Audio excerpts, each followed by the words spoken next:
Ribuan orang menyebutnya guru finansial generasi baru. Katanya, kalau kamu miskin, itu salah mindset. Kalau kamu gagal, kamu kurang berani. Kalau kamu tidak kaya, kamu belum cukup pintar. Dan internet percaya, Indonesia menyebutnya Raja Kripto. Tapi sejarah selalu punya kebiasaan buruk. Ia tidak pernah menghancurkan orang biasa. Sejarah hanya menghancurkan orang yang terlalu yakin dirinya benar.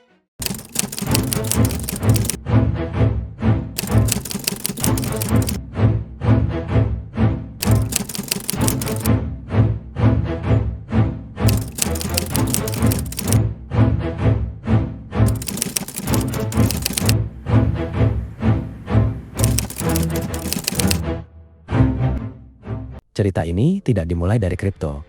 Cerita ini dimulai dari krisis.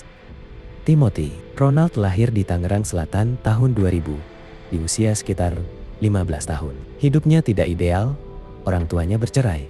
Dan di titik itu, banyak anak memilih menyerah. Dia tidak. Ia mulai membaca buku investasi klasik, seperti The Intelligent Investor, dan mempelajari pasar sejak remaja. Sementara, teman seusianya sibuk mencari jati diri. Dia mencari compound interest. Ironisnya, ambisi sering lahir dari luka.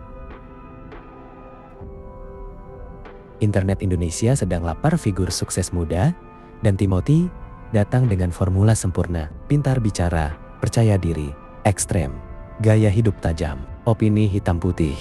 Ia tidak bicara seperti dosen ekonomi. Ia bicara seperti seseorang yang sudah menang hidup. Kontennya keras, sarkas, kadang merendahkan, tapi algoritma menyukainya. Karena di era digital, kebenaran kalah cepat dari kepercayaan diri. Ia membangun edukasi finansial, komunitas, hingga platform seperti Ternak Uang, dan kemudian Akademi Kripto pada tahun ke-2022. Ratusan ribu anak muda masuk, bukan cuma belajar, mereka percaya. Crypto Bull Run adalah panggung sempurna. Harga naik, semua orang profit, dan siapapun yang berbicara tentang kripto terlihat seperti nabi. Julukan muncul, Raja Kripto Indonesia. Ia menjadi speaker di institusi besar, dari Bank Indonesia hingga universitas ternama. Lifestyle naik, influence naik, ego juga naik. Dan disinilah pelajaran pertama muncul. Kesuksesan cepat sering membuat seseorang lupa bahwa pasar tidak pernah loyal.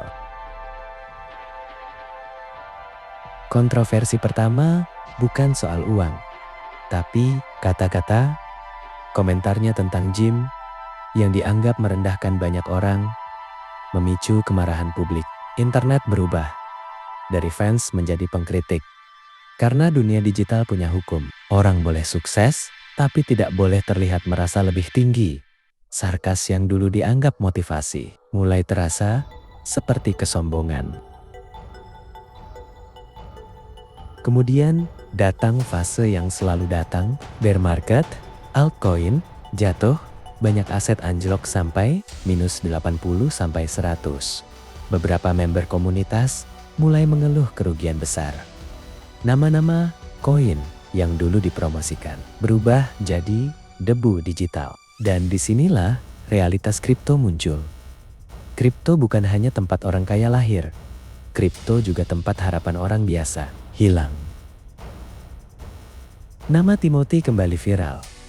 Kali ini bukan karena edukasi, melainkan laporan dugaan penipuan investasi kripto oleh sejumlah member Akademi Kripto. Korban mengaku mengalami kerugian hingga miliaran rupiah. Kasusnya masuk penyelidikan Polda Metro Jaya. Penting dicatat, ini masih proses hukum. Belum ada putusan pengadilan, tapi bagi internet, vonis sosial selalu datang lebih cepat dari hukum. Dan gelar Raja Kripto perlahan berubah menjadi pertanyaan besar. Nah, ironinya begini. Orang tidak marah karena rugi. Pasar selalu membuat orang rugi. Yang membuat orang marah adalah mereka merasa percaya pada seseorang, bukan pada risiko. Dan inilah pelajaran brutalnya. Banyak orang masuk investasi bukan karena memahami aset, tapi karena percaya figur, dan ketika figur jatuh, yang hancur bukan hanya uang, tapi identitas. Kisah ini bukan tentang satu orang, ini tentang zaman kita. Zaman di mana influencer lebih dipercaya daripada riset. Kepercayaan diri dianggap kompetensi, dan kesuksesan cepat dianggap bukti kebenaran. Mungkin Timothy bukan penjahat, mungkin juga bukan pahlawan. Mungkin dia hanya manusia yang naik terlalu cepat di dunia yang memuja kemenangan instan. Dan pertanyaan sebenarnya bukan apakah dia gagal, tapi kenapa kita selalu butuh raja untuk mengikuti pasar. Kalau kamu belajar sesuatu dari cerita ini, bukan soal kripto, bukan soal Timothy, tapi soal dirimu sendiri. Jangan pernah menyerahkan keputusan finansialmu pada karisma seseorang. Belajar memahami risiko sebelum mengejar mimpi cepat kaya. Dan ingat, pasar tidak peduli siapa idolamu. Kalau kamu setuju, tulis di komentar. Saya belajar, bukan ikut. Subscribe kalau kamu ingin konten yang membedah realita finansial tanpa topeng motivasi. Karena kadang pelajaran paling mahal dalam hidup datang dari kisah orang lain. Fortune favors the bold. Hoki itu datang ke orang yang berani. Ini semua bukanlah akhir menurut gua, ya. Tapi ini justru adalah permulaan gua.